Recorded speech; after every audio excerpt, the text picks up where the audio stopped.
close your eyes for a moment, not because you need to, but because it helps. It helps to feel the weight of the day leave your shoulders, the tension in your jaw soften, the world outside this room grow faint.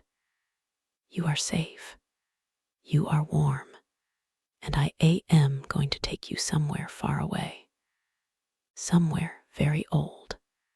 Somewhere the water never stops moving and the stars have been watching for thousands of years.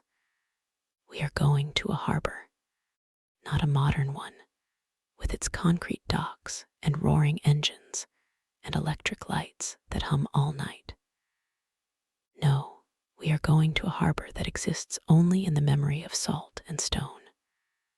A harbor where wooden ships creak gently against the moorings, where the air smells of cedar, linseed oil, and sun-dried fish, and where the only sounds are the lapping of waves, the distant cry of gulls settling for the night, and the soft, weary footsteps of men who have been traveling for weeks. These men are Phoenicians. You have heard of them, perhaps. They were the great traders of the ancient world, the ones who sailed out of the ports of what we now call Lebanon, Syria, and Israel, carrying purple dye and glass and fine linen to every corner of the Mediterranean. They were the ones who gave us the alphabet, who navigated by the stars, who dared to sail beyond the pillars of Hercules into the great unknown Atlantic. But tonight, I do not want to talk about their grand achievements. Tonight, I want to talk about something much smaller, something more intimate.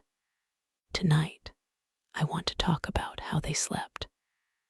Because when you are a trader far from home, sleeping is not simple. It is not just a matter of lying down and closing your eyes. It is a negotiation with the world.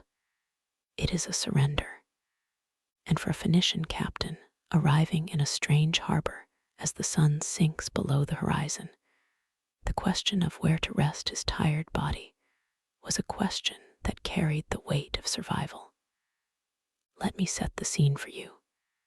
It is late autumn, perhaps, the time of year when the Mediterranean grows restless, but the sailing season is not yet over.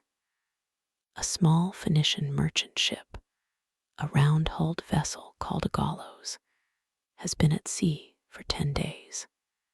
It left from the city of Sidon with a cargo of cedar logs, jars of wine, and bolts of cloth dyed the famous Tyrian purple. The crew numbers about 20 men. They are tired. Their hands are chapped from the salt spray. Their eyes are gritty from scanning the horizon for land. And now, at last, they have reached their destination. A harbor, perhaps on the island of Cyprus, or maybe on the coast of Sardinia. Or perhaps it is a place even farther west, a small settlement on the North African shore where the local people speak a language that sounds like the rustling of dry leaves. The ship glides into the sheltered bay, the rowers pulling their oars in unison, the captain calling out directions in a voice that is hoarse from shouting into the wind. The anchor stone is dropped with a heavy splash. Ropes are thrown to men on the dock. The voyage is over, for now. And here is where the sleeping begins. But where? On the ship itself, of course, is the most obvious answer. The ship is their home. It has been their home for days. The deck is hard, but familiar. The curved hull cradles them like a wooden womb. Many of the crew will simply find a spot among the cargo, pull a rough woolen cloak over their heads, and fall asleep to the sound of water slapping against the planks. but it is not comfortable. The ship rocks even at anchor. The wood groans. The rats, yes, there are always rats, scurry in the hold. And there is the matter of the cold. Autumn nights on the Mediterranean can be surprisingly chill. The breeze off the water carries a damp that seeps into the bones. The captain, however, might choose differently. He is responsible for the ship, for the cargo, for the lives of his men. He cannot afford to sleep too soundly. He will find a place near the stern where he can keep one eye on the shore and one ear on the wind. He will lie on a thin mat, perhaps stuffed with straw, and he will wrap himself in a heavier cloak, one that was given to him by his father, which still smells of the cedar forests of the mountains. He will close his eyes, but he will not truly rest. Not yet. Not until he has checked the mooring lines 3 times in his mind. Not until he has listened to the sounds of the harbor and decided they are safe. But what of the crew? Some will stay on board. Some will prefer to go ashore. And here we enter a different world. The harbor town is not like the ship. It is solid. It does not move. The ground beneath their feet is earth and stone, not wood and water. For men who have been swaying for days, the stillness of land can feel strange. It can make them dizzy. It can make them feel as though the world itself is rocking. But it also offers something precious, a chance to stretch out on a surface that does not shift. The Phoenicians, being practical people, often arranged for lodging in the harbor district. They had been coming to these same ports for generations, and they had established relationships with the local innkeepers. An inn in those days was not a grand hotel. It was a modest building, often attached to a tavern or a warehouse, with a few rooms that smelled of wine, smoke, and the previous night's sleepers. The beds were not beds as we know them. They were raised platforms, sometimes covered with straw mats, sometimes with coarse blankets woven from goat hair. The pillows were lumps of cloth or stuffed leather. The sheets, if they existed at all, were rough and rarely changed. But to a sailor who has been sleeping on a deck for 2 weeks, such a bed feels like a cloud. He would pay a few copper coins for the privilege. He would take off his salt-stiffened tunic. He would lie down, and he would let the weariness wash over him. He might hear the voices of other travelers in the next room, the clatter of cups from the tavern below, the distant barking of a dog. But these sounds would not disturb him. They would blend into the fabric of the night, a lullaby of human activity, a reminder that he was not alone. There was, however, a cost to sleeping ashore. The cost was vigilance.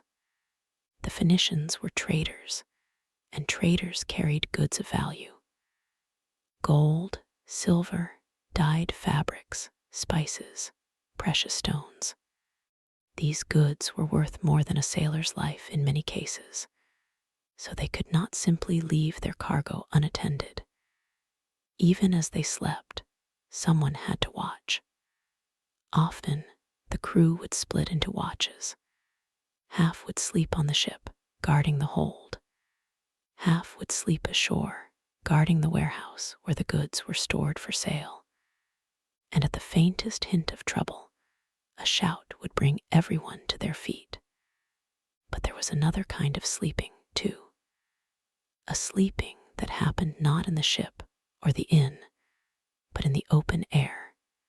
Sometimes, when the weather was mild and the harbor felt safe, Phoenician sailors would simply lie down on the dock. They would spread their cloaks on the sun-warmed stones and look up at the stars. The Mediterranean night sky is a thing of beauty.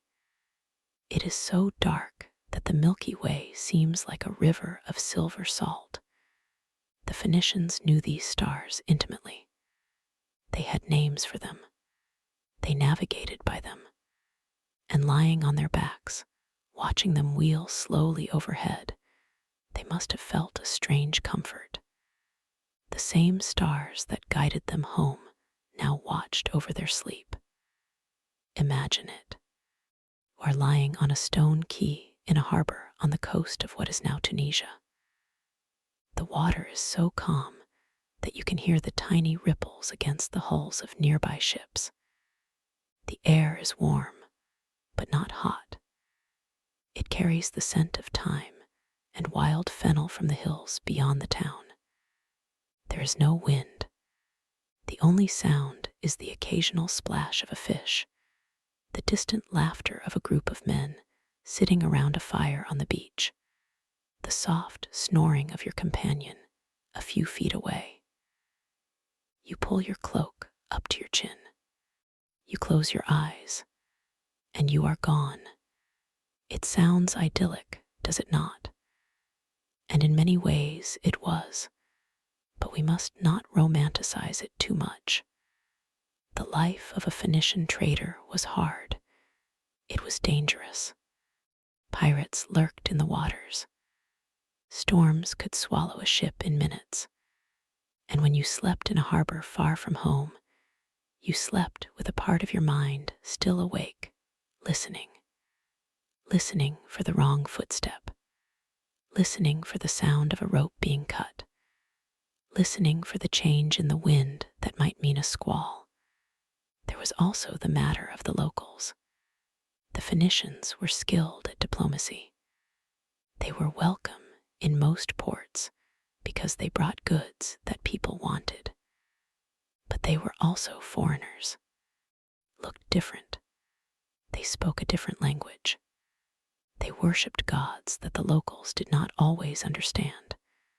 And sometimes, in the small hours of the night, a tired sailor might feel the weight of that difference. He might lie awake and wonder if he was safe. He might think of his home, the whitewashed houses of Sidon, the smell of his mother's cooking, the sound of his children playing in the street. And he might feel a hollow ache in his chest that no amount of foreign wine could fill. But he would still sleep. Eventually, because the body demands it. Because the next day would bring more work, more negotiations, more loading and unloading. Because the sea would not wait. And so he would close his eyes, and he would surrender to the darkness, and he would trust that his comrades would wake him if danger came. Now, let us consider a different kind of sleep. The sleep of the Phoenician merchant prince. Not every Phoenician who traveled was a rough-handed sailor. There were wealthy merchants who accompanied their cargoes, men who wore fine linen and rings of gold. They did not sleep on docks or in crowded inns. They slept in the houses of local rulers or in the homes of other merchants they had done business with for years. These were more comfortable lodgings. There were proper beds, sometimes with wooden frames and woven mattresses stuffed with wool or feathers. There were pillows filled with down. There were curtains to keep out the drafts and the insects. There was even, in some wealthy homes, a separate room for sleeping, away from the noise of the household. But even these privileged sleepers were not entirely at ease. They were guests. They were bound by the laws of hospitality, which were strict and sacred in the ancient world. To be a good guest, you had to be courteous. You had to accept the food offered, even if it was strange. You had to listen to the stories of your host, even if you did not understand the language. And you had to sleep lightly because you were in a stranger's house and the walls had ears. I recall a story, though I cannot say if it is true, of a Phoenician merchant who spent a night in a palace on the island of Crete. The host was a prince who prided himself on his hospitality. He offered the merchant the finest room, a banquet of roasted goat and honeyed wine, and the company of a flutist who played until the candles burned low. The merchant was grateful. He ate and drank. He listened to the music, and then he went to his room. He lay down on the bed, which was softer than any bed he had ever known, and he closed his eyes. But he could not sleep. The room was too quiet. On his ship, the creak of timber and the slap of water were a constant companion. In this room, there was nothing but the sound of his own breathing. He lay awake for hours, staring at the painted ceiling, wondering if the figures of dolphins and nymphs were watching him. Finally, he got up, wrapped himself in his cloak, and went to the window. He looked out at the harbor. He could see his ship, a dark shape against the silver water. He felt a pang of longing, and he realized that home was not a place. Home was a feeling, and he could not find it in this beautiful, silent room. So he returned to the ship. He woke the watchman, who grumbled, and he climbed aboard. He found his old spot near the cargo, among the amphorae of wine and the bales of wool. He lay down on the hard deck, and within minutes he was asleep. This is the paradox of the traveler's sleep. The comforts of land are seductive, but they are also alien. The ship, for all its discomfort, is familiar. It is a mobile home. It is a piece of your own world that you carry with you. And so many Phoenician sailors, even when they had the option of a bed on shore, chose to return to their ship for the night. They chose the cramped quarters, the smell of tar and sweat, the rocking of the waves, because that was where they felt safe. That was where they felt they belonged. I am going to pause here in this moment. We are still in the harbor. The stars are bright. The ship is quiet. And somewhere in the dark, a Phoenician sailor is drifting off to sleep. Tomorrow he will trade his goods. He will argue over prices. He will load new cargo. And then he will sail again. But tonight he is still. Tonight he is just a man, curled under a cloak, on the edge of the known world, dreaming of home. Let us stay with him for a little longer. Let us listen to the water. Let us feel the cool air on our faces. Let us remember that sleep is a kind of voyage, too. A voyage we take every night alone into the dark. And when we wake, we are in a new day, a new harbor, a new possibility. So rest now. Let your eyelids grow heavy. Let the story settle around you like a blanket. There is more to come. But for this moment, there is only the night and the sea and the quiet breathing of the sleeping trader. So rest now. Let your eyelids grow heavy. Let the story settle around you like a blanket. There is more to come. But for this moment, there is only the night and the sea and the quiet breathing of the sleeping trader. And yet, even as he sleeps, his mind does not entirely let go.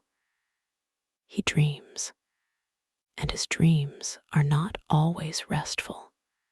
They are filled with the colors of distant lands, the scent of spices he has traded, the faces of people whose names he has forgotten. Sometimes he dreams of storms. He is back on the deck, the rain lashing his face, the mast groaning, and he wakes with a start, his heart pounding, only to find that the sky is clear and the water is calm. Other times he dreams of home. He sees the walls of Tyre, the busy market, the face of his wife. He reaches out to touch her, but she fades, and he is left with the hollow ache that we all know, the ache of missing something we cannot hold. The Phoenicians, like many ancient peoples, believed that dreams were a doorway to the divine. They thought that the gods spoke to them in the night, sending visions and warnings.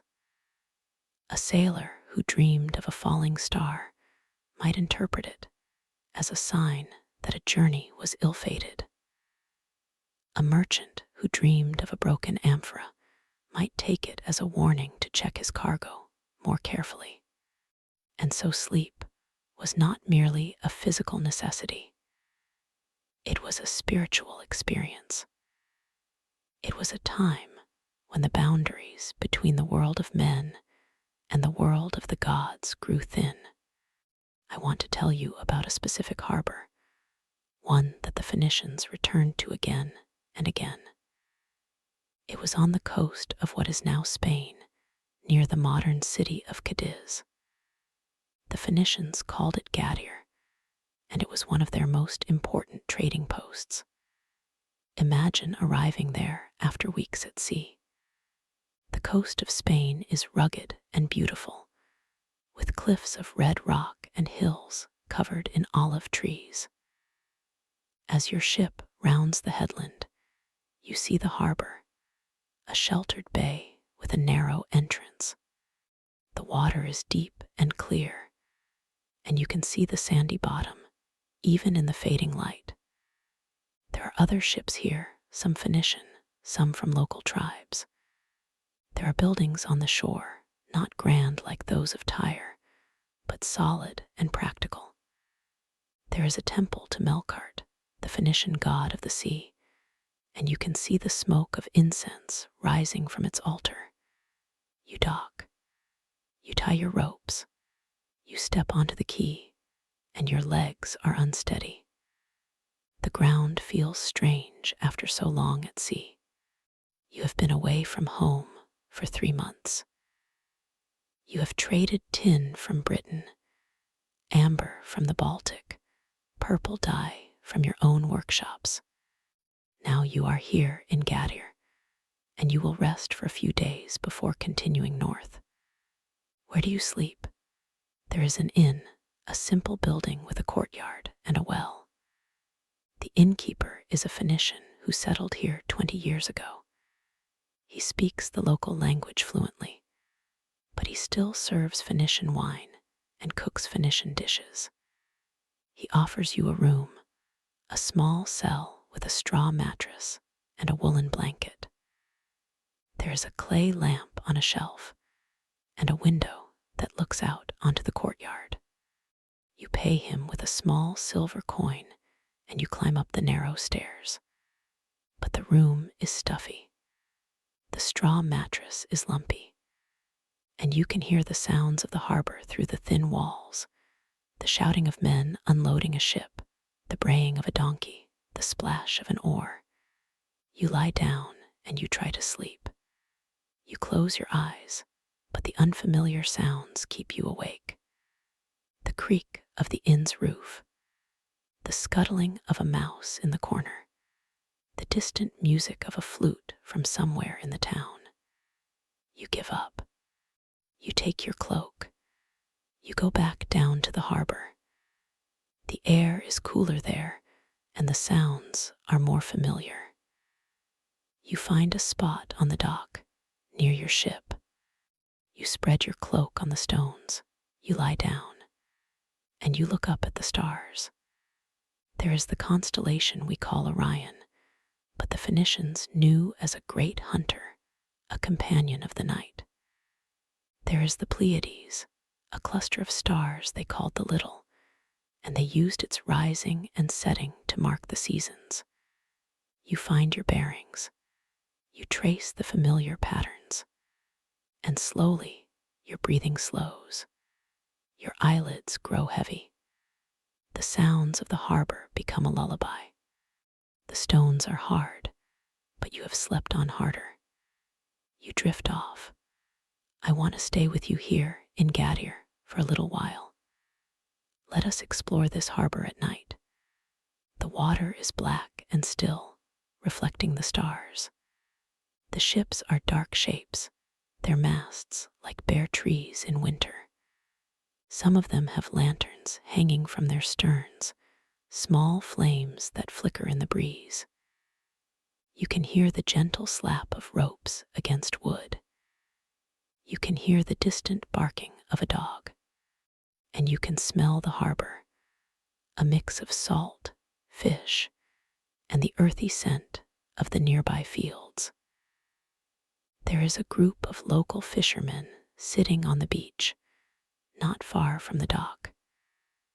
They have a fire, and the flames cast long shadows on the sand. They are speaking in a language you do not understand, but their voices are low and calm. They are laughing. You do not know what they are laughing about, but the sound is comforting. It is the sound of people at ease. You wonder if they are laughing at you, the foreigner sleeping on the dock, but you do not care. You are too tired. You are too far from home to worry about what strangers think. And then you hear another sound. It is the sound of someone snoring. It comes from the ship next to yours. One of the crew is sleeping on the deck, and he is snoring loudly, a deep rumble that shakes the air. You smile. You recognize that snore. It belongs to an old sailor named Barak, a man with a gnarled hand and a missing tooth. He has been sailing since he was a boy. He has crossed the Mediterranean more times than he can count, and he snores like a bear. But his snoring is a comfort. It is a familiar sound, a sound of home, even though you are far from home. You close your eyes again. The fire on the beach crackles. The snoring continues. The stars wheel overhead, and you think about the journey ahead. Tomorrow, you will unload your cargo. You will haggle with the local merchants. You will buy new goods, perhaps olive oil or wine or fine pottery. And then you will load the ship again, and you will sail north to the land of the Tartessians, where the rivers are rich with silver. But that is tomorrow. Tonight you are here. Tonight you are safe. Tonight you are asleep. Let us consider the role of the moon in the sleep of the Phoenician trader. The moon was a powerful force in the ancient world. It governed the tides. It guided travelers at night, and it shaped the rhythms of sleep. On nights of the full moon, the harbor was bathed in silver light. You could see the shapes of ships and buildings as clearly as if it were day. Some sailors found this light comforting. It meant they could see danger coming. Others found it disturbing. It made sleep difficult because the light crept through closed eyelids and stirred the mind. I recall a story, perhaps apocryphal, of a Phoenician captain who refused to sleep on the deck during a full moon. He said the moon was a jealous goddess, and she would steal his dreams.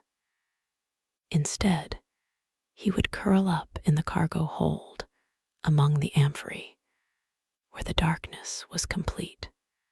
He would wrap his cloak around his head, and he would sleep like a stone. And his crew, who respected his superstitions, would do the same. They would crowd into the hold, pressing together for warmth, and they would sleep in a tangle of limbs and cloth, breathing the stale air, listening to the creak of the ship and the distant lapping of water. This image of the ship's hold at night is one I find strangely comforting. Imagine it. The space is small, no more than 6 feet high. The walls are curved, the ribs of the ship pressing inward. The floor is covered in sand to absorb spills. There are amphorae stacked along the sides, each one sealed with clay and wax. They contain wine, oil, grain, perhaps a special shipment of purple dye. There are also bales of wool, bundles of linen, and small chests of spices. The air is thick with the smell of these things, a rich, earthy scent that is not unpleasant. And there, in the middle of this crowded space, are the men. They have no beds. They have no blankets, except the cloaks they wear. They lie on the sand, their heads pillowed on their arms or on a rolled-up piece of cloth. Some of them are so tired that they fall asleep instantly, their breathing deep and even. Others toss and turn, adjusting their position, trying to find a spot where the sand does not dig into their hips. There is a low murmur of conversation, a few jokes, a few complaints. Someone asks for water. Someone else passes a skin bag of wine. And then, slowly, the conversation fades. One by one, they fall silent. The only sound is the creak of the hull, the gentle slosh of water against the planks, and the breathing of men at rest.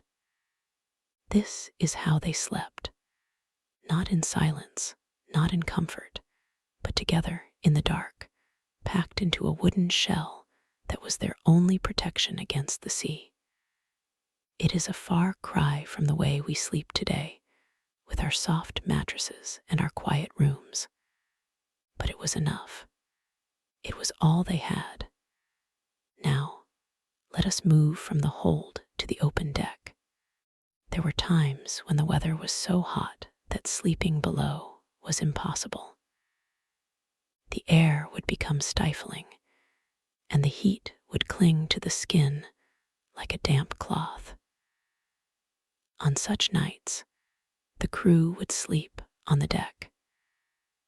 They would spread their cloaks in any space that was clear of cargo. They would lie under the stars, feeling the slight breeze that came off the water. And they would sleep fitfully, because the deck was hard and the night was warm. But there was a risk in sleeping on the deck: the dew. In the Mediterranean, the nights can be surprisingly cold, even after a hot day. The moisture in the air condenses on the wood and on the cloaks of the sleeping men. They would wake in the morning, damp and shivering, their clothes sticking to their skin.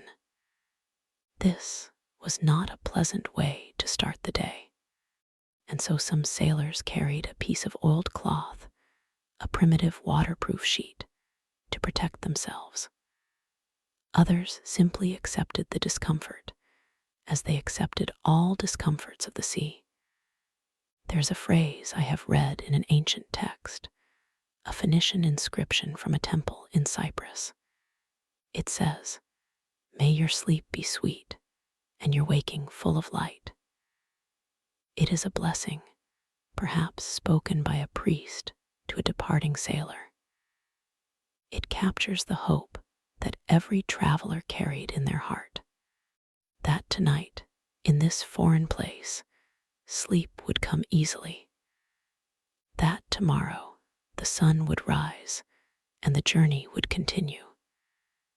And so I want to give you that blessing now.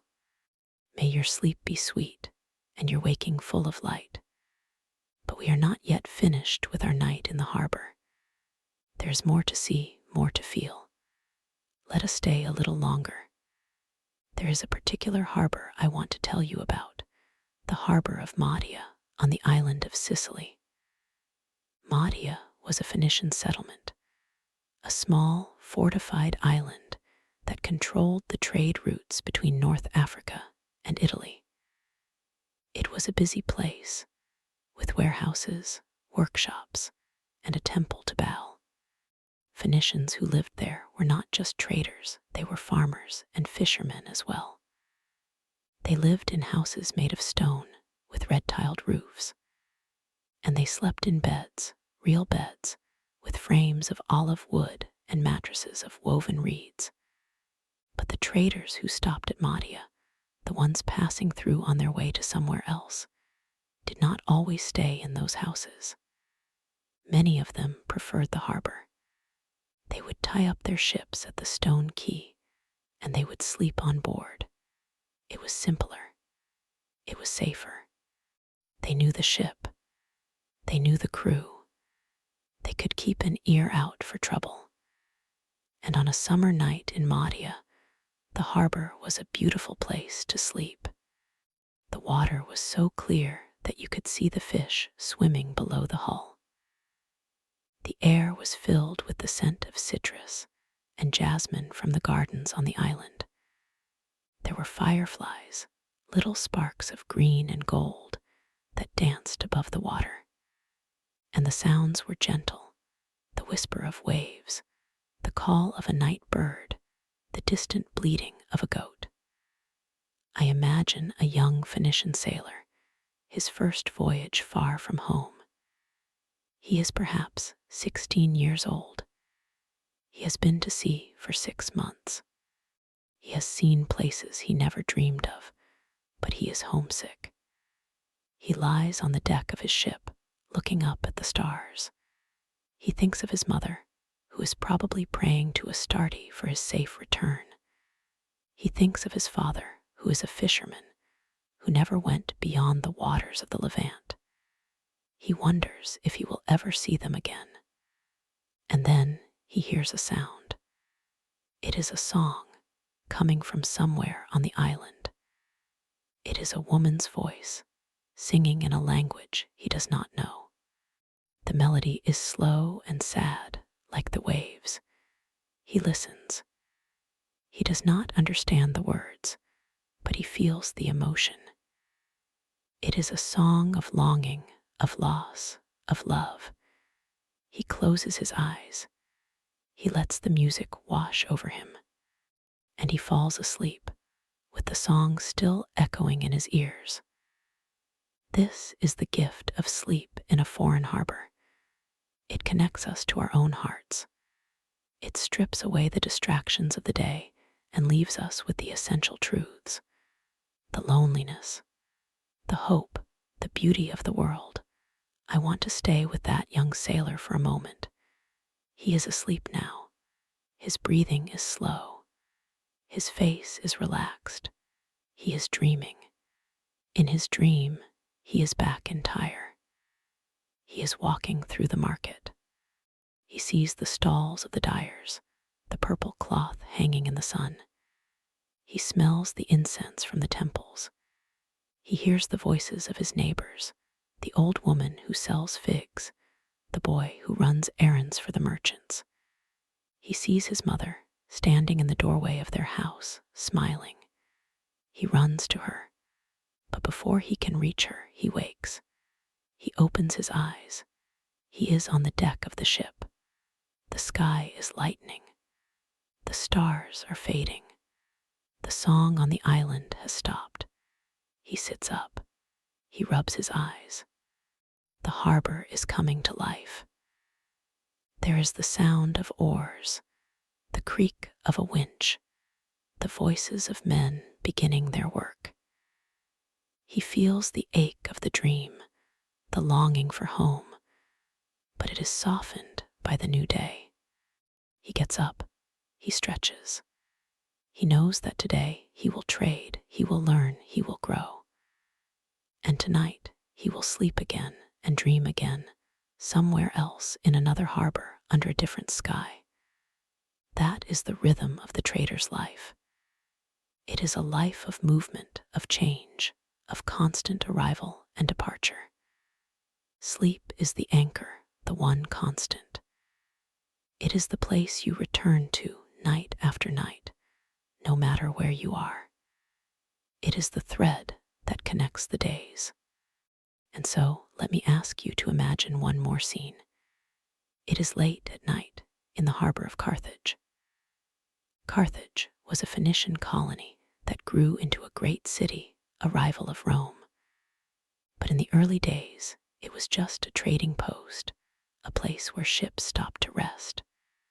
The harbor was a natural bay, protected by a narrow peninsula.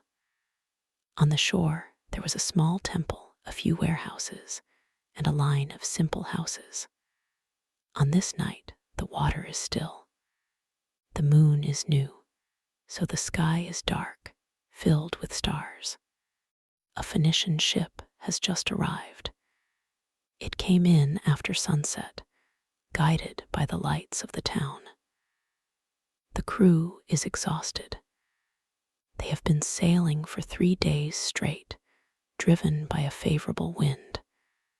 They tie up, they drop anchor, and then, without a word, they begin to settle for the night. One man, the captain, does not sleep immediately.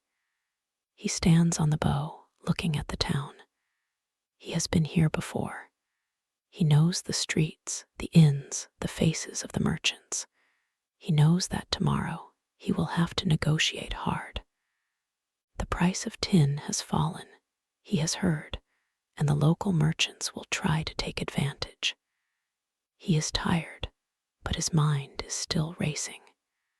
He takes a deep breath. He lets it out slowly.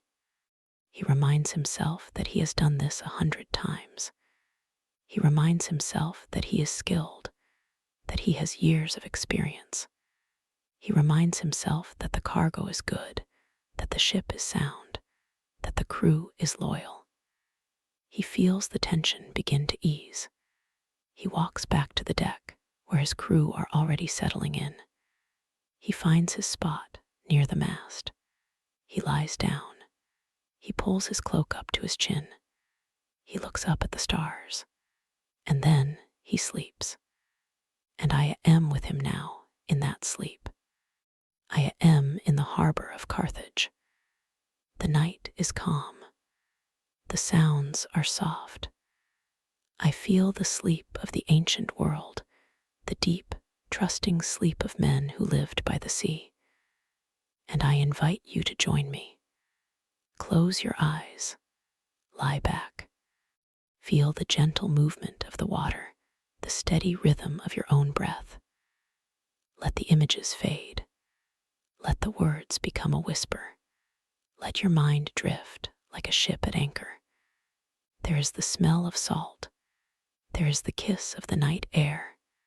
There is the distant song of a lonely flute. Sleep now. Sleep as the Phoenicians slept, far from home, but safe under the stars. We will continue our voyage another night. For now, there is only this moment, this breath, this quiet harbor. Good night. Good night. But before you drift off completely, let me tell you one more story. In the harbor of Sidon, on a night much like this one, there was a man named Balhano. He was not a trader, not a captain, but a stone carver. He had been hired to repair the statues in the temple of Eshmun, on a hill overlooking the sea. He had come from a village inland, a place of olive groves and limestone hills, and he had never slept beside the water before. On his first night in Sidon, he could not rest. The noise of the waves, the creak of the ships, the cries of the gulls, all of it was strange to him. He lay on a mat in a small room near the harbor, a room rented by the week, and he listened. He heard the footsteps of the night watch, the splash of a fish, the low murmur of 2 men arguing in a language he barely understood. He thought of his wife, his children, his donkey. He thought of the quiet of his own village, where the only sound at night was the wind in the pines. But then something shifted. Around the 3rd hour of the night, a wind came up from the sea. It was a warm wind, soft and steady, and it carried the scent of salt and distant spices. Balhano sat up. He opened the wooden shutter that faced the harbor. The moon was half full, casting silver light on the water. He saw a ship easing into the dock, its sail furled, its crew moving with practiced quiet. He watched them tie up, lower a plank, and then, one by one, lie down on the deck. They did not speak. They simply wrapped themselves in their cloaks and closed their eyes. And Balhano felt a strange peace come over him. These men, he thought, are far from home. They have come from Tyre, from Byblos, from places I have only heard of. And yet, here they sleep. They trust this harbor. They trust this city. They trust the night. He closed the shutter. He lay back down. And for the first time since leaving his village, he fell into a deep and dreamless sleep. I tell you this because it reminds us that sleep is not just a personal act. It is a gift we give each other. When a sailor sleeps in a foreign harbor, he is trusting the people of that place. He is trusting that they will not harm him, that they will not steal his cargo, that they will let him rest until dawn. And that trust is a fragile thing. It takes centuries to build, and only one betrayal to shatter. The Phoenicians understood this. They built their trade networks not just on goods, but on relationships. They had agreements, treaties, guest friendships that spanned generations. A man from Tyre could sleep in a harbor in Sardinia because his grandfather had once shared a meal with the grandfather of the man who now ruled that port. Let me take you now to another harbor. This one is in the city of Lixus, on the Atlantic coast of what is now Morocco. Lixus was a Phoenician outpost, a place where ships would stop on their way to the tin mines of Britain.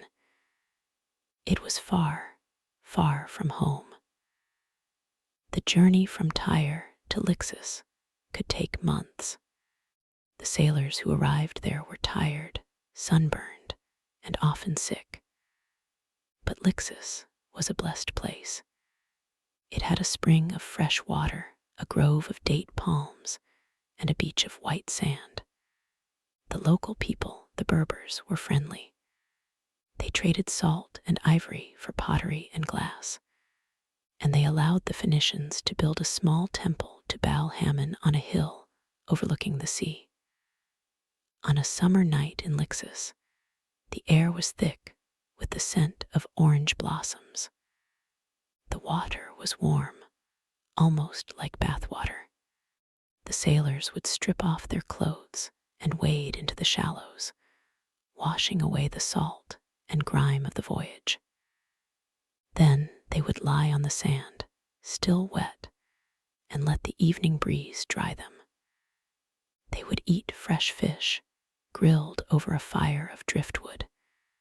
They would drink a little wine, maybe from a jar that had traveled all the way from Byblos. And then, as the stars came out, they would sleep. There was a ritual, I have read, that some sailors performed before sleep in Lixus. They would take a small stone from the beach, a smooth stone, and hold it in their hand. They would whisper the name of their hometown, of their mother, of their beloved. Then they would throw the stone into the sea. It was a way of saying goodbye, of leaving a piece of themselves in that place. And they believed that when they sailed away, the stone would remember them, and the sea would protect them on their journey. I imagine a man named Abdi, a sailor of about 30, who had been at sea for nearly a decade. He had a wife in Tyre and a daughter he had seen only twice. He carried a stone from the beach of Lixus in his pouch, a small white stone worn smooth by the waves. Every night before he slept, he would take it out and hold it. He would think of his daughter, her laugh, her small hands. He would think of the day he would return to her. And then he would put the stone back and let sleep take him. One night in the harbor of Lixus, a storm came. It was sudden, violent. The wind howled. The rain fell in sheets. The ships lurched and strained at their moorings. The crew scrambled to secure the sails, to tie everything down. Abdi worked alongside the others, his heart pounding. But when the storm had passed, when the sky cleared and the port was quiet again, he did something he had never done before. He walked to the edge of the quay. He took the white stone from his pouch. He looked at it for a long moment. Then he threw it into the water. It sank without a sound, and he felt a release, a letting go. He had decided he would not return to Tyre. He would stay in Lixus. He would build a house, marry a local woman, start a new life. The stone was his farewell. I tell you this because sleep and change are always linked. When you sleep, you are vulnerable. And vulnerability opens the door to transformation. The sailors who slept in distant harbors were not the same people who had left home. They had grown, they had changed, and the harbors themselves had changed them. There is a teaching I once heard from a wise man in a small village by the sea. He said that every harbor is a womb. You enter it tired and weary, and you emerge reborn. The water holds you. The land shelters you.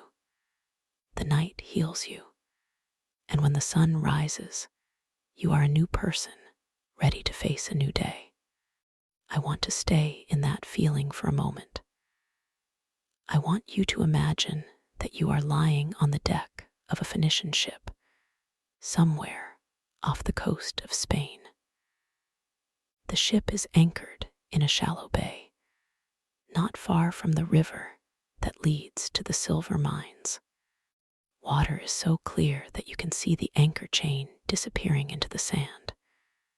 The stars are bright, so bright that you can see the Milky Way as a river of light. The air is warm, but there is a cool breeze coming down from the mountains. In the distance, you hear the bark of a fox, the hoot of an owl. The crew is asleep around you. You can hear their breathing, a chorus of slow, steady breaths. One man is snoring, a soft, rhythmic sound like the waves. Another is murmuring in his sleep, a word you cannot quite catch. Perhaps it is a name, a prayer, a memory. You lie there awake, but not fully. Your mind is drifting. You think of the day ahead. You will go up the river. You will trade with the miners.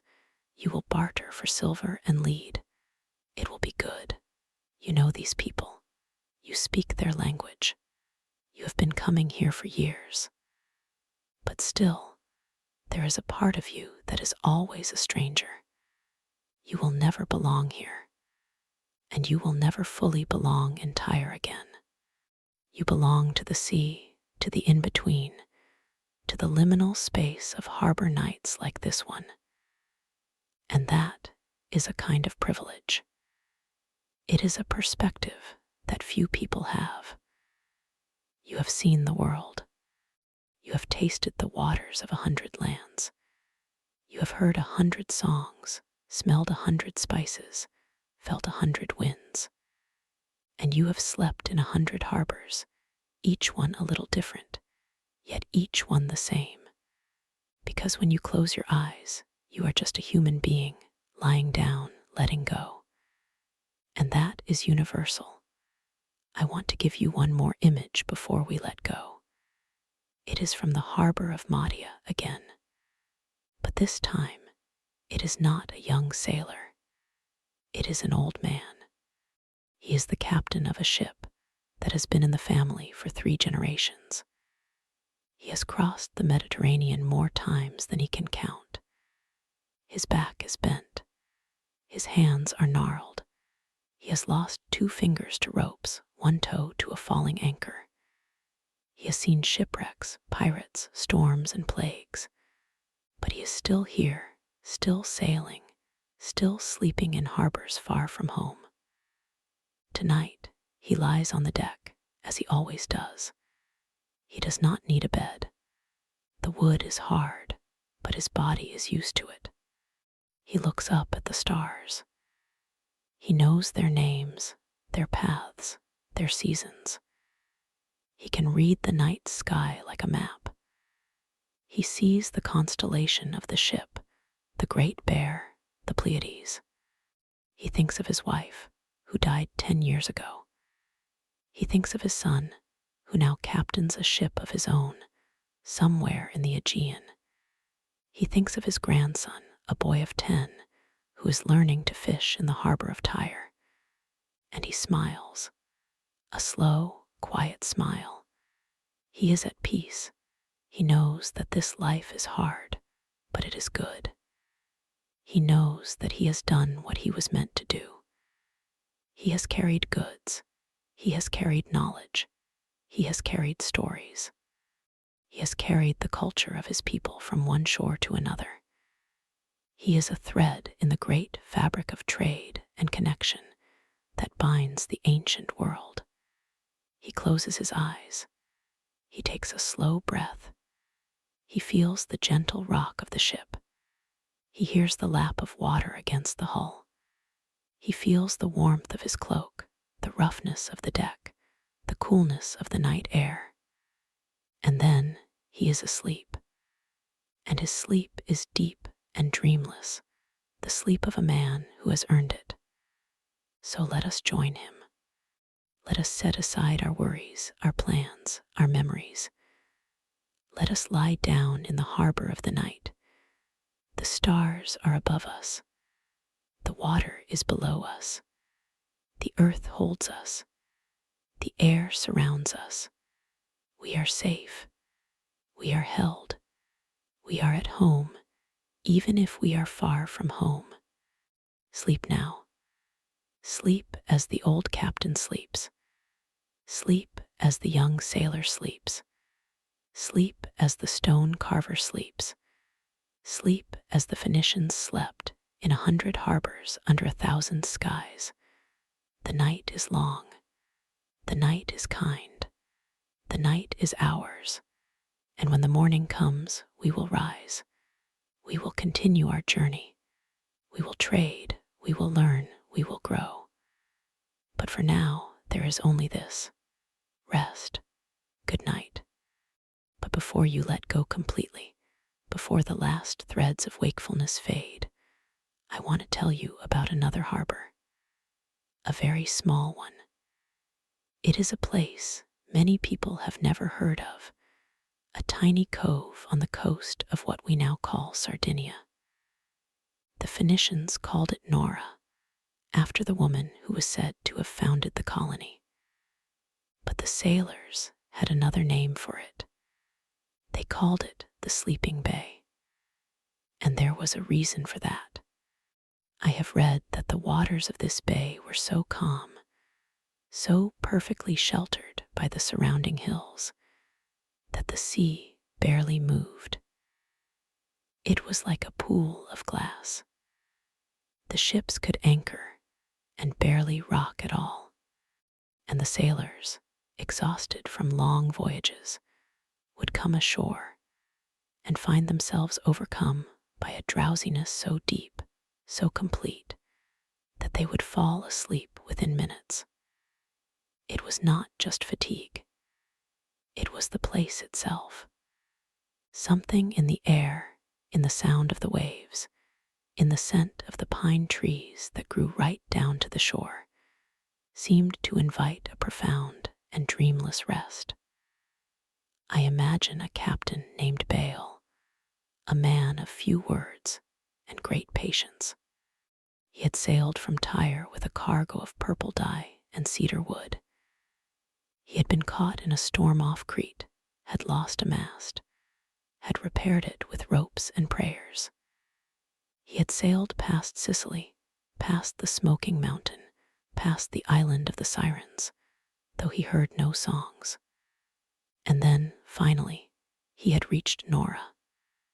He was so tired that his bones ached. He could barely stand. He gave orders for the ship to be secured, and then he walked to a flat rock at the edge of the beach. He lay down. He did not even remove his sandals. He was asleep within a breath. The crew laughed softly. They had seen this before. They knew the power of Sleeping Bay. They left the captain there, and they went about their work. They unloaded some of the cargo. They traded with the local people, who brought fresh water, almonds, and a kind of cheese made from sheep's milk. They spoke in a mixture of Phoenician and the local tongue, a language that was full of sounds like the wind in the reeds. And all the while, the captain slept. He slept for a whole day and a whole night. The sun rose, and he did not stir. The sun set, and he did not move. The stars came out, and he lay still as a stone. The crew began to worry. Was he dead? They went to check. They put a hand on his chest. He was breathing slow and steady. His heartbeat was calm. His face was peaceful. He was just sleeping deeply, like a hibernating bear. On the second morning, he opened his eyes. He blinked. He looked at the sky. He sat up slowly. He felt a strange lightness in his body, as if all the years of hardship and weariness had been drained out of him and replaced with a fresh, quiet energy. He stood up. He stretched. He looked at the bay, at the clear blue water, at the hills covered in olive trees. And he said to his crew, "I will build a house here.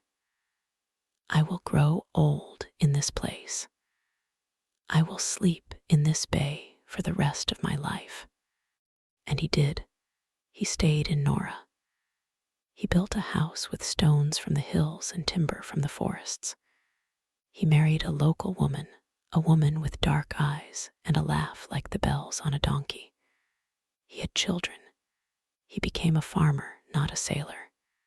He kept a small boat, but only for fishing. And every evening, he would walk to the same flat rock and lie down. He would watch the sun sink into the sea. He would listen to the waves, soft and gentle. And he would fall asleep as easily as a child. I tell you this story because it reminds us that sleep is not just a necessity. It is a gift.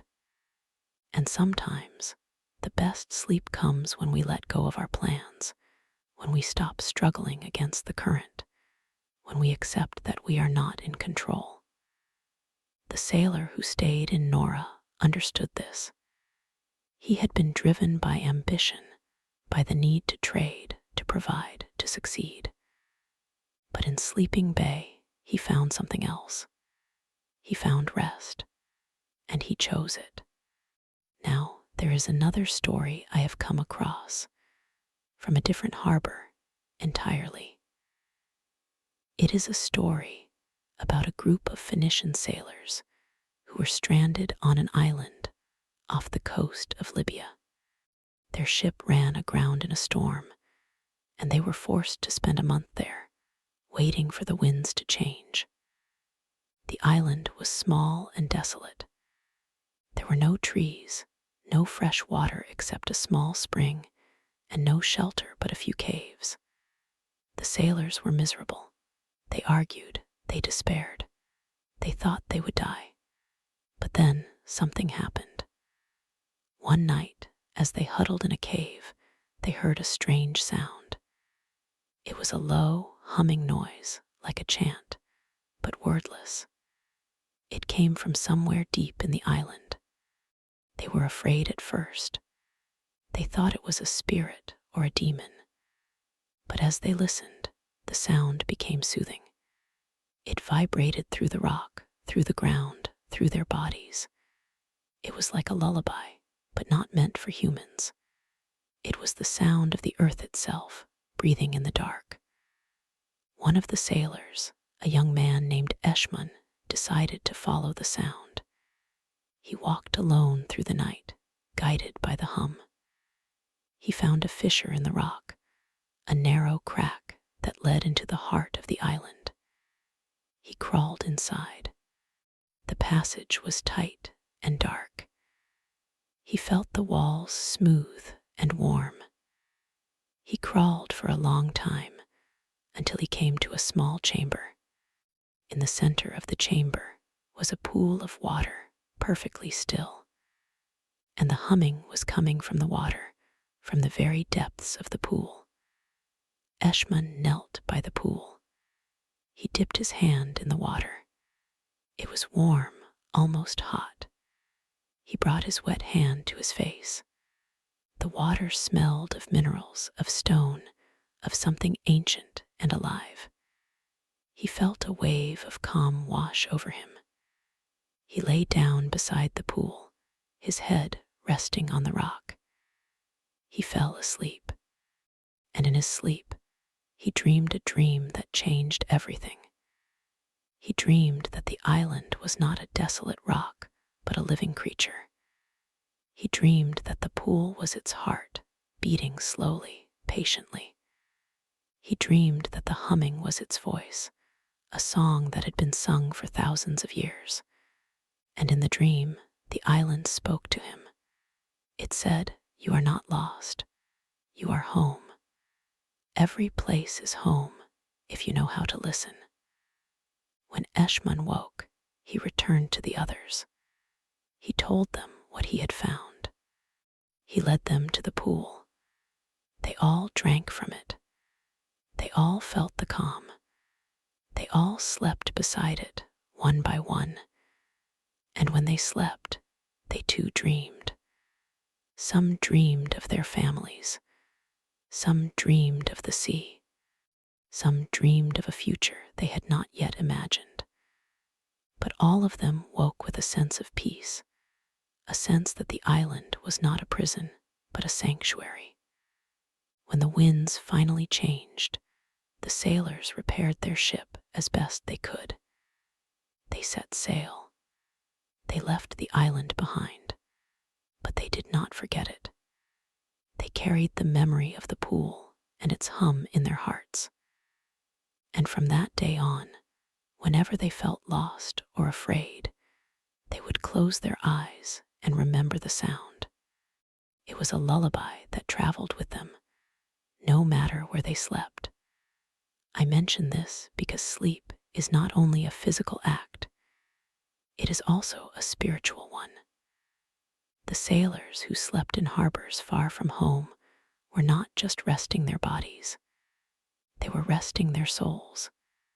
They were opening themselves to the unknown, to the strange, to the sacred. They were allowing the places they visited to speak to them, to teach them, to change them.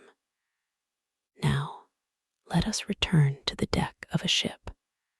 Let us imagine we are lying under the stars, not far from the coast of Sicily, near the island of Madia. The night is clear. The wind has died to a whisper. The ship is still, as if it is floating in a dream. And we are the only one awake, or so it seems. But then we hear a soft sound. It is the sound of a flute, played quietly, almost inaudibly. It comes from a ship nearby, a small fishing boat that has come alongside to trade. The fisherman is playing a melody, a simple tune, like a folk song from his village. The notes drift across the water. They rise and fall. They weave into the sounds of the night, mixing with the chirping of crickets and the distant barking of a dog. We listen. The melody is unfamiliar, but it feels ancient. It feels like something we have known all our lives, even if we have never heard it before. It speaks of longing, of home, of the sea. It speaks of the loneliness of the sailor and the comfort of the harbor. It speaks of the moon, which is rising now, a thin crescent, like a silver ship sailing through the sky. The fisherman finishes his tune. He puts down his flute. He lies back in his boat. He looks up at the moon, and we see him smile. It is a small smile, a private smile. He is at peace. He is doing what he loves. He is fishing. He is playing. He is sleeping under the stars.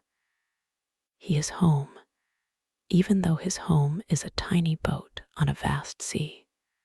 We watch him for a long moment. Then we close our eyes. We let the melody linger in our memory. We let the night wrap around us. The deck is hard, but we do not mind. The air is cool, but we have a blanket. The sea is dark, but we know it is safe. We are in the harbor. We are among friends. We are far from home, but we are not alone. And so we drift. We drift into that space between waking and sleeping, where thoughts become images, where memories become dreams. We see the faces of people we have met today, the men who traded with us, the women who offered us water, the children who stared at us with wide eyes. We see the hills, the beaches, the temples, the markets. We see the world not as a map, but as a tapestry, woven from countless threads of human experience. We feel the rocking of the ship, gentle and rhythmic. It is like being cradled in the arms of a giant. We feel the pulse of the sea, slow and steady, like a heartbeat. We feel the weight of our body, sinking into the wood, into the night, into the earth. And we think of the words of the old captain, the one who had sailed for generations. He said, "The sea is a mother. She holds you. She tests you. She teaches you. And when you sleep on her waters, you are held in her embrace." We think of the young sailor Abdi, who threw his stone into the sea and found a new life. We think of the stone carver in Mahdia, whose hands shaped stories out of stone. We think of the fisherman with his flute, playing to the moon. We think of all the Phoenicians who came before us, who slept in 100 harbors, who dreamed 1,000 dreams. And we realize that we are part of that story. We are the listeners now, but we are also the dreamers. Every night, we sleep in our own harbors, our own homes, our own beds. But we carry the sea within us.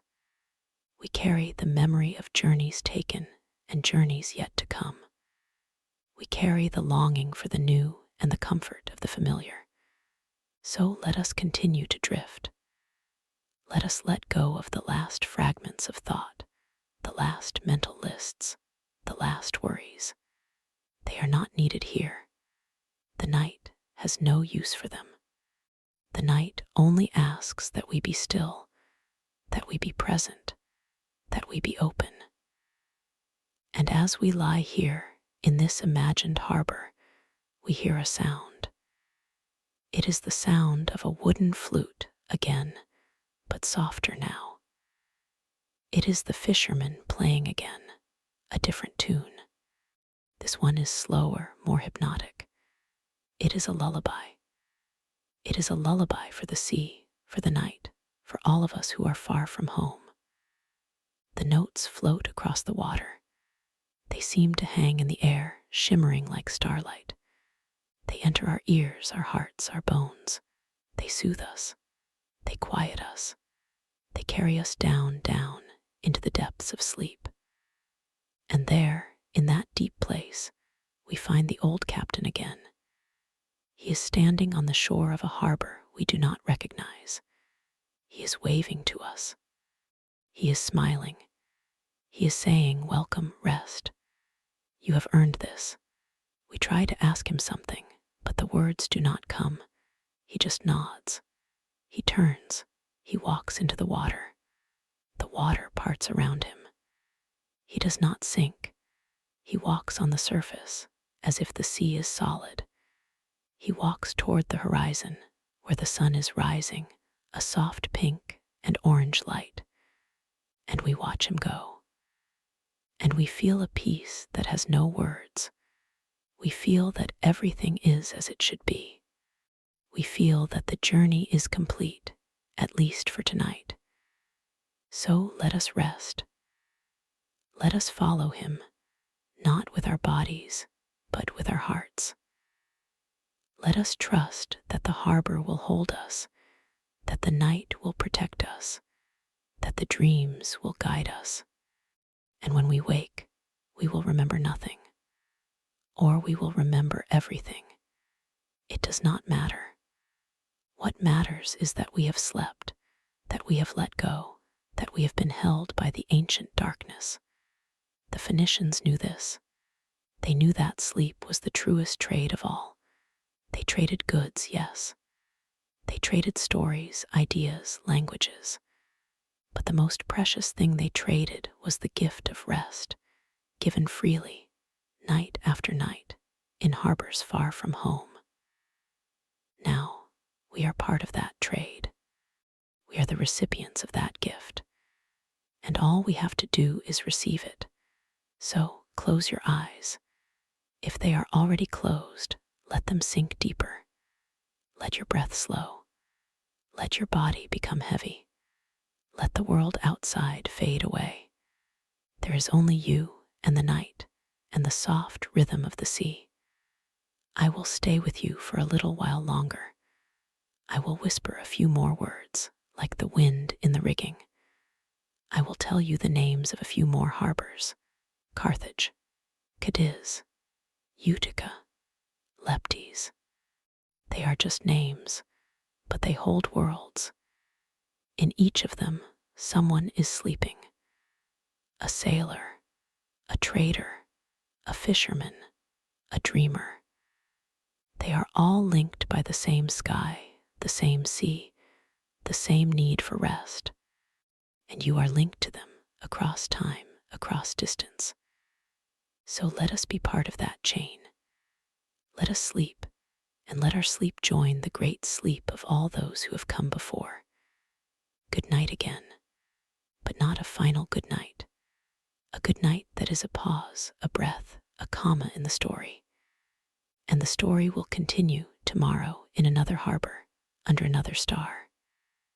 And the story will continue tomorrow in another harbor, under another star. But for now, let us stay a while longer in this harbor. Let us watch the stars, how they wheel slowly overhead, like the great ships of the sky. The Phoenicians knew these stars. They gave them names that have long since faded, names that were whispered from one generation of sailors to the next. They used them to navigate, yes, but they also used them to dream.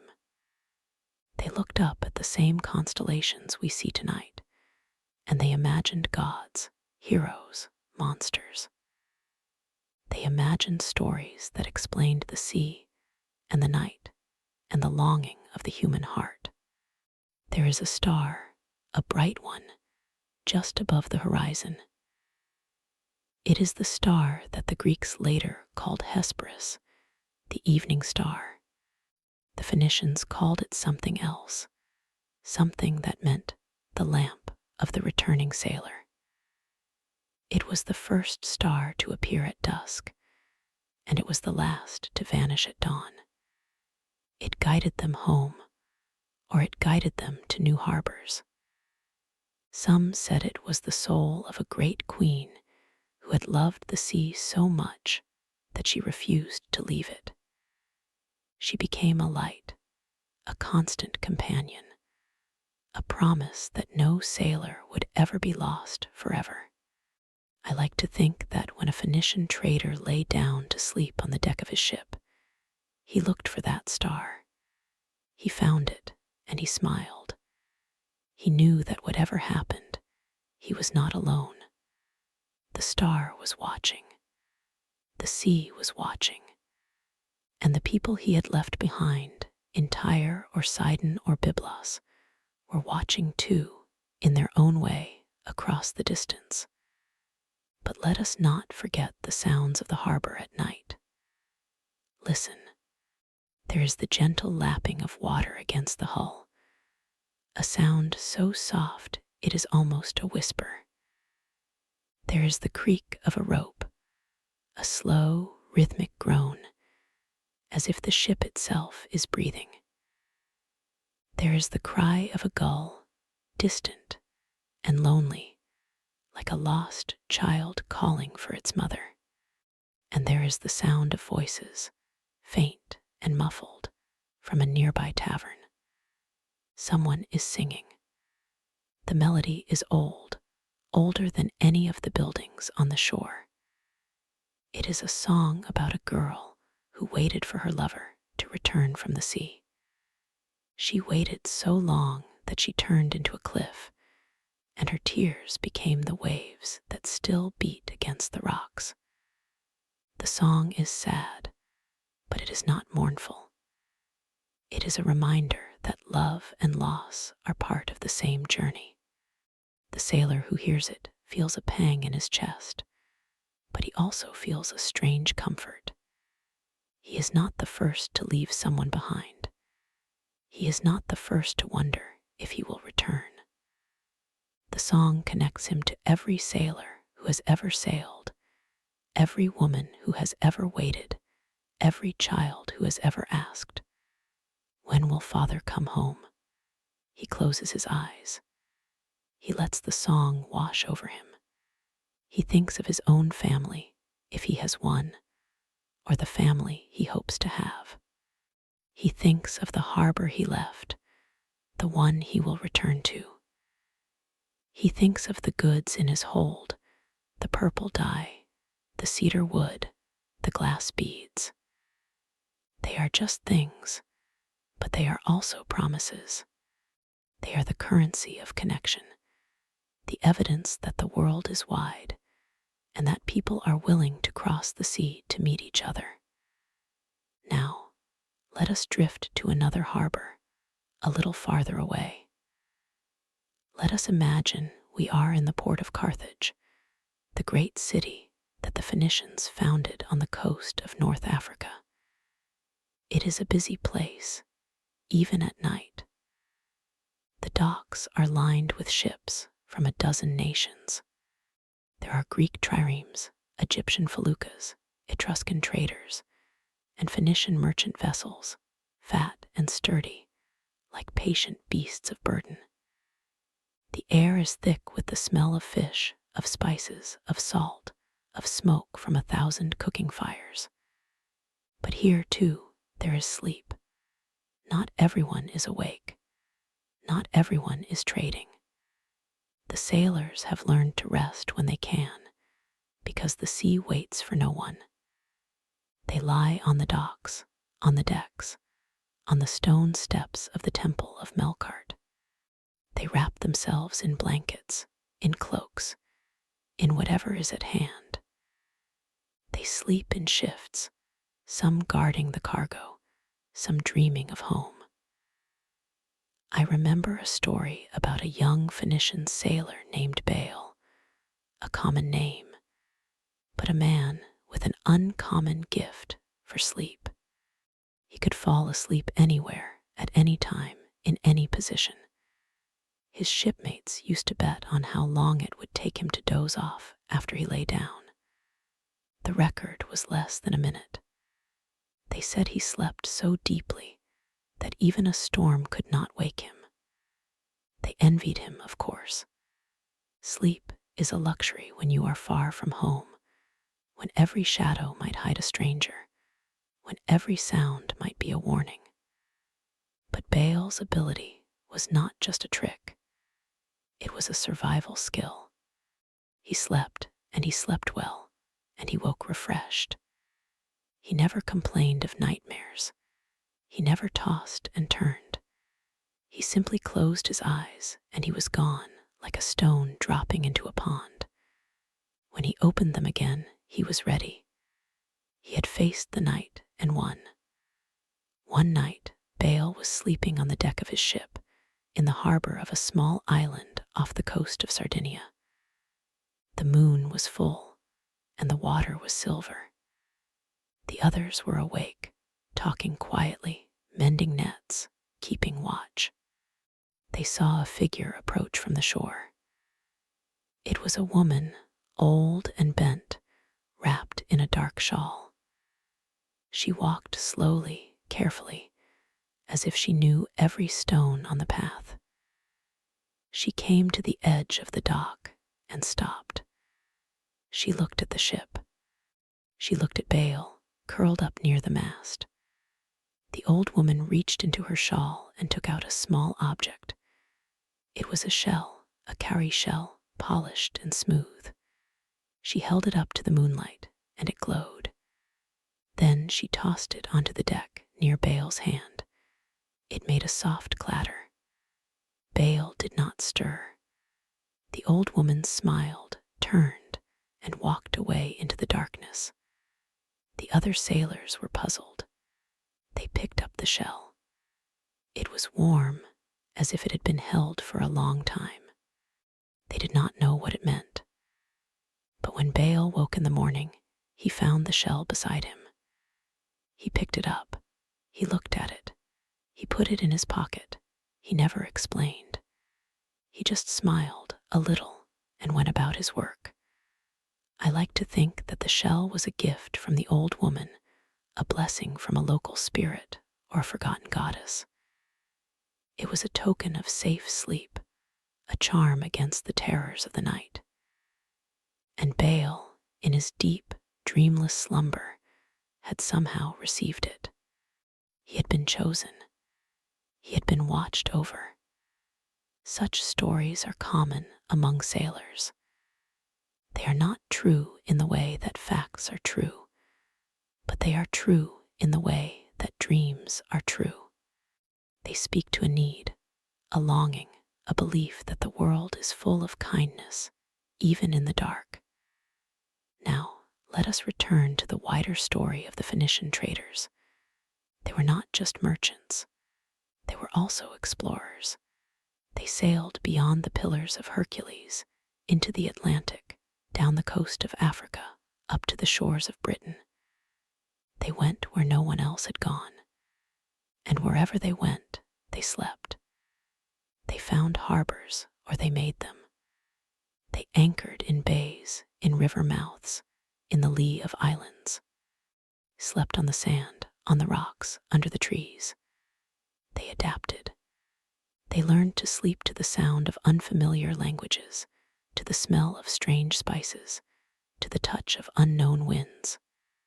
There is a record, a fragment of a text from a Greek historian that tells of a Phoenician ship that was blown off course and landed on an island far beyond the known world.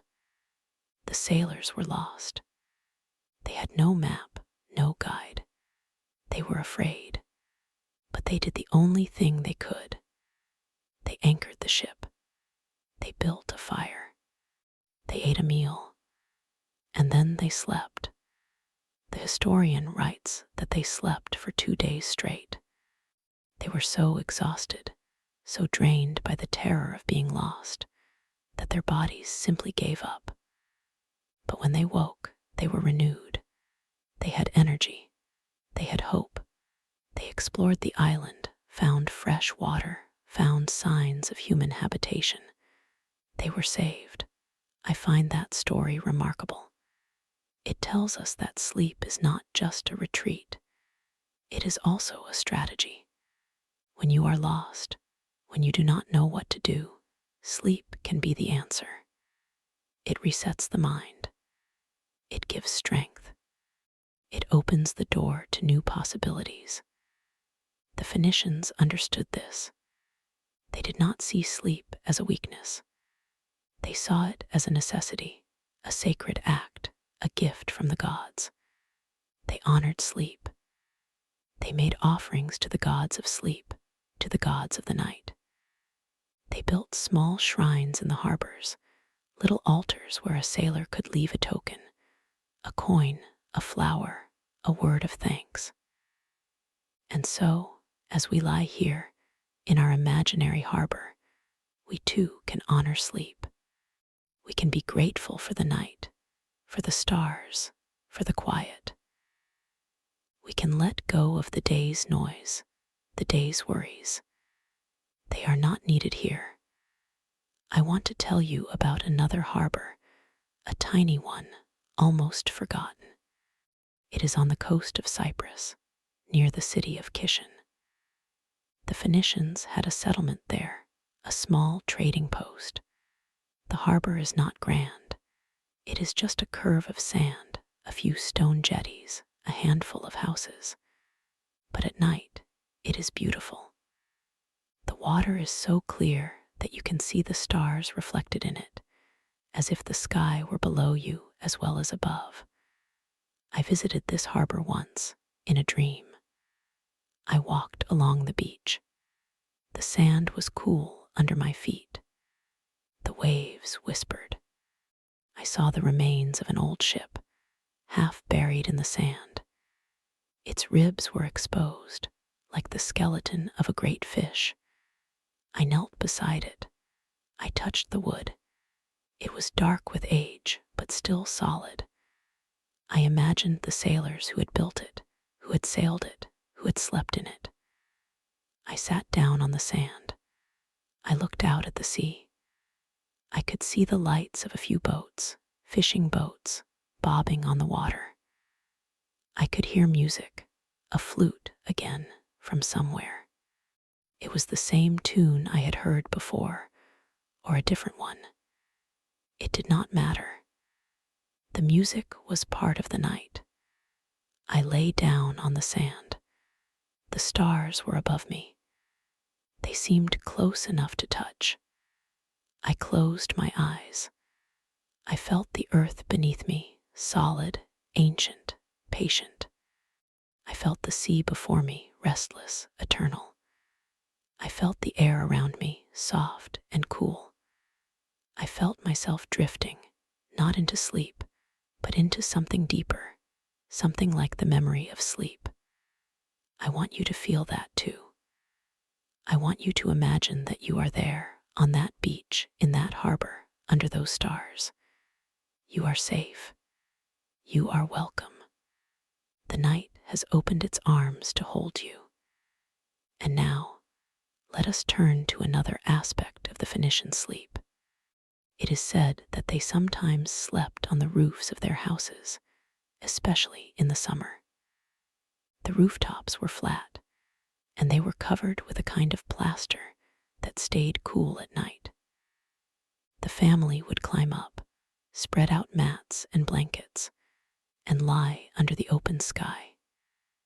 It was a way of escaping the heat of the day, but it was also a way of being closer to the stars. Children loved it. They would lie on their backs and count the stars, or make up stories about them. The grown-ups would talk quietly, or sing, or just listen to the night. It was a time of peace, of togetherness, of rest. One old Phoenician text, a letter from a merchant to his wife, describes such a night. He writes about the moonlight, the sound of the waves, the warmth of his children's bodies beside him. He says that he fell asleep counting the stars, and that he dreamed he was a star himself, floating in the infinite darkness. He woke with a start, but he was smiling. He had never felt so free. I share this letter because it shows that sleep is not just a process. It is a poem. It is a space where the ordinary becomes extraordinary. The merchant, who spent his days haggling over prices and counting amphorae, became a star in his dream. He touched the infinite. He returned to his life with a new lightness. And that is what we are doing here tonight. We are becoming stars. We are floating. We are letting go. Now, let us think about time. The Phoenicians measured time differently than we do. They used the moon, the stars, the seasons. They did not have clocks or calendars as we do. They lived in a rhythm that was natural, that was tied to the earth and the sea. Sleep was part of that rhythm. They slept when it was dark, and they woke when it was light.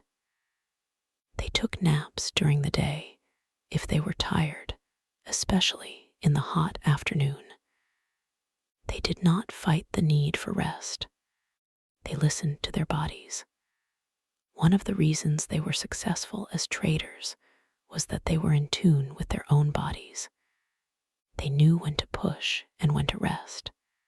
They did not burn out. They did not rush. They sailed with the winds. They traded with the seasons. They slept when the sun went down. There's a lesson in that for us. In our own lives, we often forget to rest. We push ourselves to the limit. We try to do everything at once. But the Phoenicians knew that the sea is patient. The stars are patient. Time is patient. So why should we not be patient too? Let us practice that patience now. Let us breathe slowly. Let us relax our shoulders. Let us unclench our hands. Let us feel the weight of the night, the gentle pressure of the dark. We are floating in a harbor that exists only in the imagination, but it is as real as any harbor that has ever been. It is a harbor of the mind, a place where we can anchor our thoughts, where we can rest from the voyage of the day. I will now tell you a secret. The Phoenicians had a word for this kind of sleep. The sleep that happens in a safe harbor after a long journey. The word has been lost, but it was something like nakhan, which meant the sleep that comes when the anchor is set. It was a sleep that was deep, unbroken, and full of peace. We can experience that sleep tonight, even if we are not in a harbor. We can imagine the anchor. We can imagine the chain, heavy and strong, holding us in place. We can imagine the water, dark and still. We can imagine the stars, steady and bright. And we can let our minds drift, like a ship on a slack tide. There's no hurry. There is no destination. There is only this moment, this breath, this gentle fall. The fisherman with his flute is still playing, somewhere in the distance. The melody has changed. It is slower now, almost imperceptible. It is like a heartbeat, a pulse, a rhythm that matches our own. We are not falling asleep. We are being carried. The music is a boat, and we are lying in it. The boat rocks softly, and we sink deeper, deeper into the dark water of rest. I will stay with you until you are gone. I will speak a few more words, but they are not important. The important thing is the silence that will follow. And so, let us close our eyes. Let us feel the pillow, the blanket, the mattress, or the deck, or the sand. Let us feel the presence of the night, the vast, gentle night. The Phoenicians knew that night is not an enemy. It is a friend. It is a mother. It is a lover. It wraps us in its arms and it whispers, "Rest now. You are safe. The harbor holds you." And we believe it. We trust it. We surrender. Good night to the stars. Good night to the sea. Good night to the merchants, the sailors, the dreamers of 1,000 years. Good night to the harbor, and to the ship, and to the stone that Abdi threw. Good night to the flute, and the moon, and the old captain. Good night to the girl who waited, and the cliff she became. Good night to Baal and his cowrie shell. Good night to the lonely fisherman. Good night to you. Sleep well, dream deeply.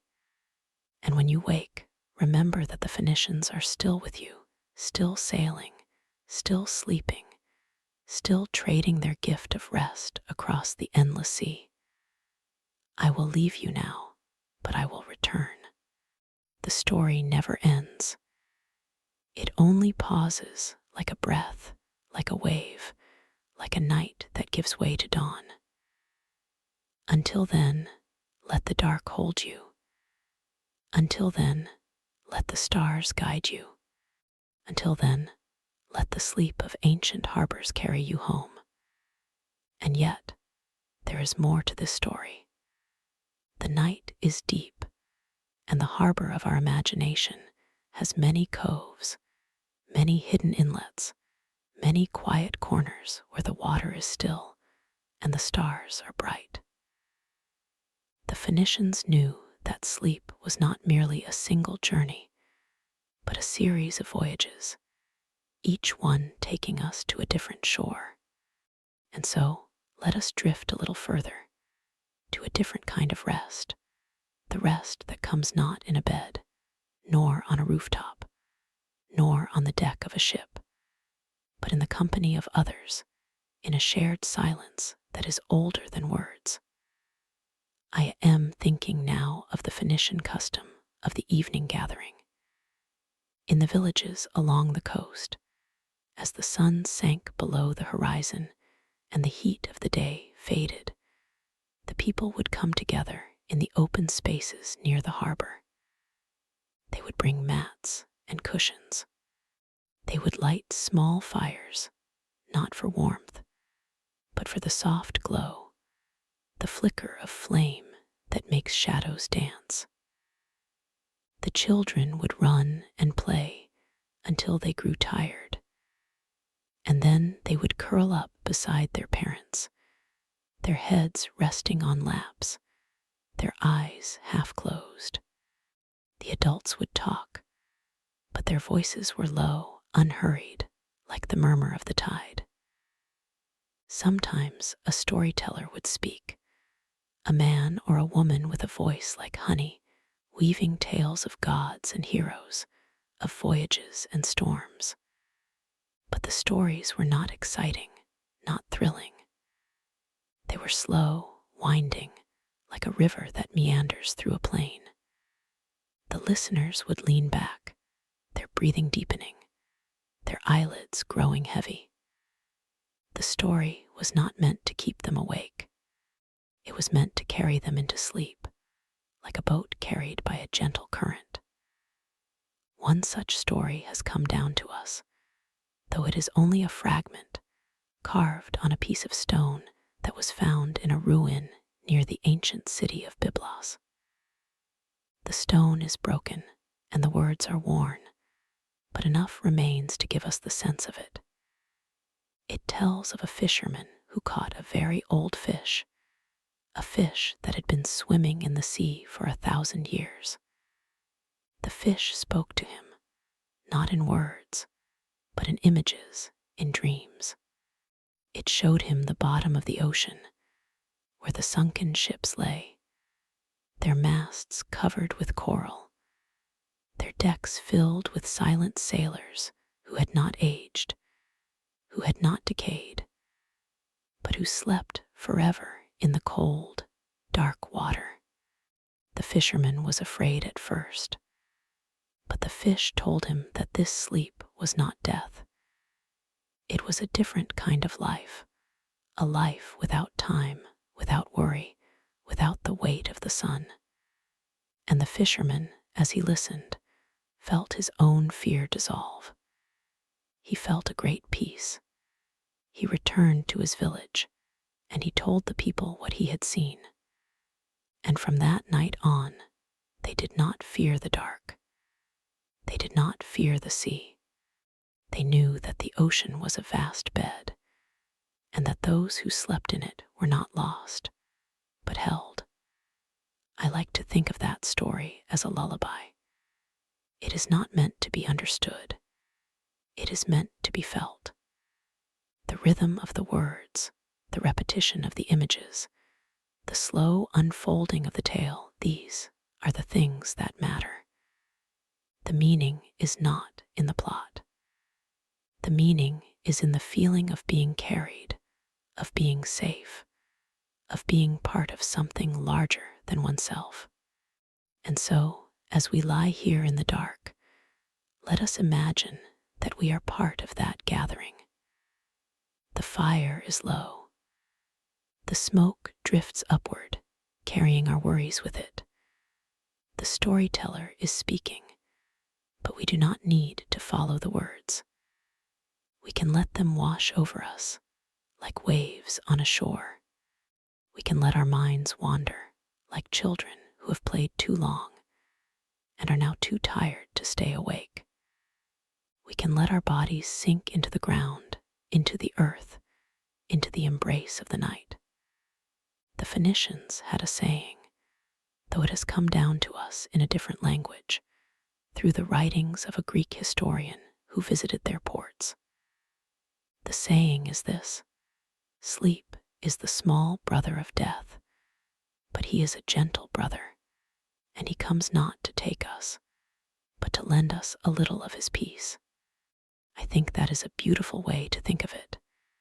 Sleep is not an end. It is a loan. It is a gift that we return each morning, but while we have it, we are rich beyond measure. Let us now think of the sea again. The harbor is quiet. The waves are almost silent. The boats are tied to the stone quays, rising and falling with the swell. On one of those boats, a single lamp burns. It is the watch light, the light that the sailors leave burning through the night so that they can find their way back if they wake and are confused. The light is small, but it is steady. It is like a star that has come down to rest on the water. I want you to imagine that you are that light. You are small, but you are steady. You are warm, but you do not burn. You are a point of stillness in the vast, moving dark. You do not need to do anything. You do not need to go anywhere. You only need to be. And in being, you give comfort to those who see you. You are a promise that the night will pass, that the dawn will come, that the harbor will always be here. We are all that light, in a way. Each of us is a tiny flame, burning in the darkness of our own lives. But when we sleep, we let the flame rest. We let it grow dim, but we do not let it go out. We trust that it will be relit in the morning by the sun, by the sea, by the simple act of waking. I will tell you one more thing, and then I will be silent.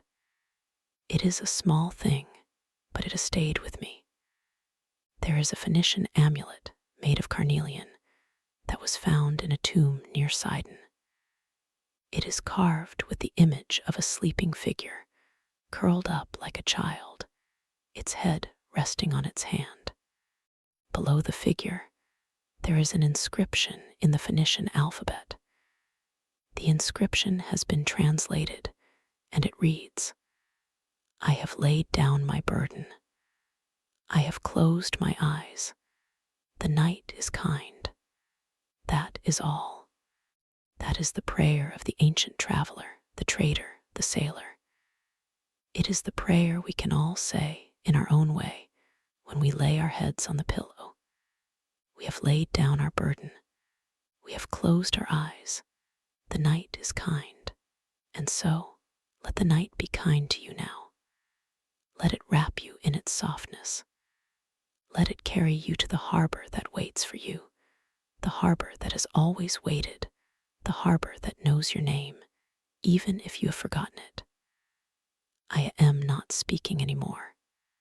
I am just a voice, fading like the last note of a flute. The stars are still there. The sea is still there. The old captain is still there, sleeping on his deck, dreaming of his daughter, dreaming of the cliffs, dreaming of the endless, restless, peaceful sea. You are there too. You are sleeping. You are dreaming. And in your dream, you are sailing. The wind is soft. The water is dark. The harbor is near. Let the anchor fall. Let the chain run out. Let the ship be still. Let the night hold you until the morning comes and the tide turns and the Phoenicians wake to trade again. Sleep,